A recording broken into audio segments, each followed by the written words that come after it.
Ram Ram sir. Gita का 12वें अध्याय का महात्म्य है। श्रीमद् भगवद गीता के 12वें अध्याय का महात्म्य है। श्री महादेव जी कहते हैं, पार्वती, दक्षिण दिशा में कोल्हापुर नामक एक नगर है जो सब प्रकार के सुखों का आधार, सिद्ध महात्माओं का निवास स्थान तथा सिद्धि प्राप्ति का क्षेत्र है। वह पराशक्ति भगवती लक्ष्मी का प्रधान पीठ है। संपूर्ण देवता उसका सेवन करते हैं। वह पुराण प्रसिद्ध तीर्थ, भोग एवं मोक्ष प्रदान करने वाला है। वहाँ करोड़ों तीर्थ और शिवलिंग हैं, रुद्रगया भी वही हैं। वह विशाल नगर ने लोगों में बहुत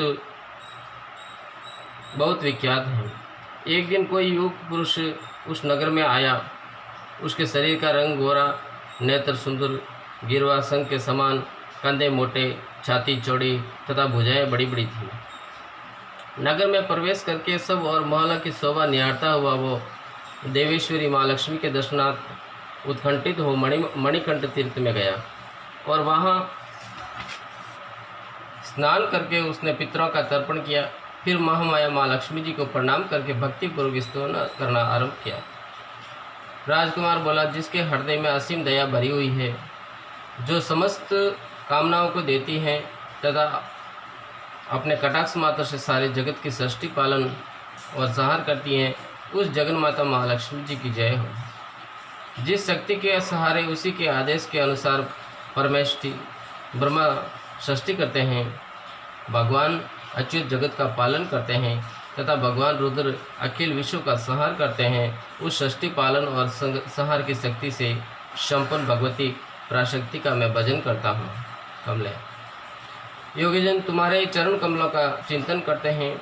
कमलाएँ, तुम अपनी स्वाभाविक सत्ता से ही हमारे समस्त इंद्रिय गोचर विषयों को जानती हो। तुम ही कल्पनाओं के समूह को तथा उसका संकल्प करने वाले मन को उत्पन्न करती हो। इच्छा शक्ति, ज्ञान शक्ति और क्रिया शक्ति, ये सब तुम्हारे ही रूप हैं। तुम परासवित परम ज्ञान रूपिणी हो।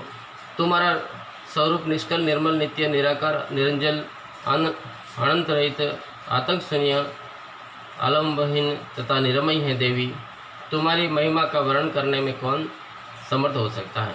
जो 6 चक्रों का भेदन करके अंतकरण के 12 स्थानों में विहार करती हैं, अनाहत, दवनी, बिंदु, नाद और कला, ये जिसके स्वरूप हैं, उस माता महालक्ष्मी को मैं प्रणाम करता हूँ। माता, तुम अपने पूर्ण चंद्रमा से प्रकट होने वाली अमृत राशि को बहाया करती हो।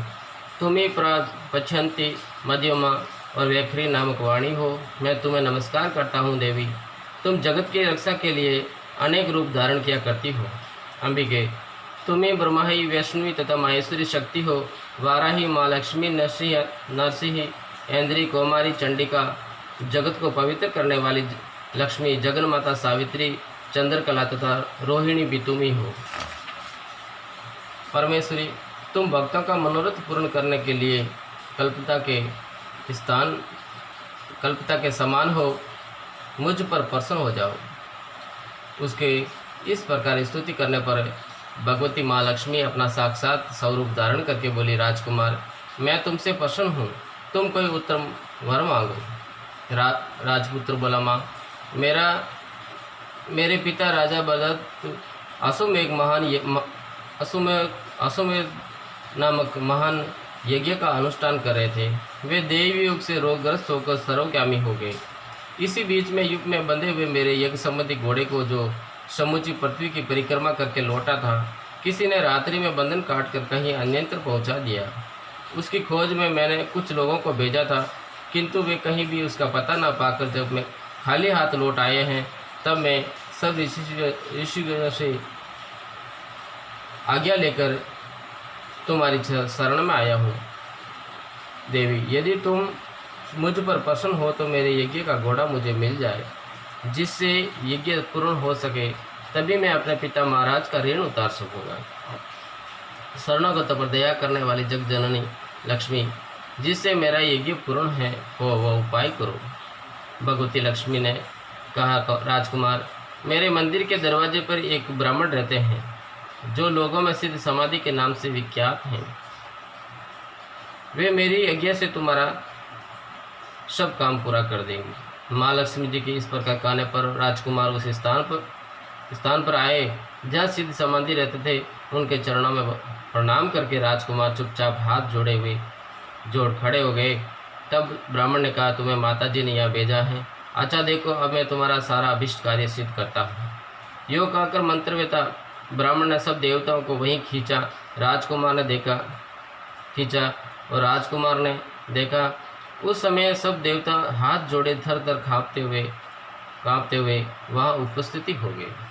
तब उन श्रेष्ठ ब्राह्मण ने समस्त देवताओं से कहा, देवगण, इस राजकुमार का असो जो यज्ञ के लिए निश्चित हो चुका था, रात में देवराज इंद्र ने चुरा कर अन्यंत्र पहुंचा दिया है। उसे शीघ्र ले आओ। तब देवताओं ने मुनि के कहने से यज्ञ का घोड़ा लाकर दे दिया। इसके बाद उन्हें जाने की आज्ञा दी। देवताओं का आकर्षण देखकर तथा खोए हुए असुर को पाकर राजकुमार ने मुनि के चरणों में प्रणाम करके कहा, महर्षि, आपका यह सामर्थ्य आश्चर्यजनक है। आप ही ऐसा कार्य कर सकते हैं, दूसरा कोई नहीं। ब्राह्मण, मेरी प्रार्थना सुनिए।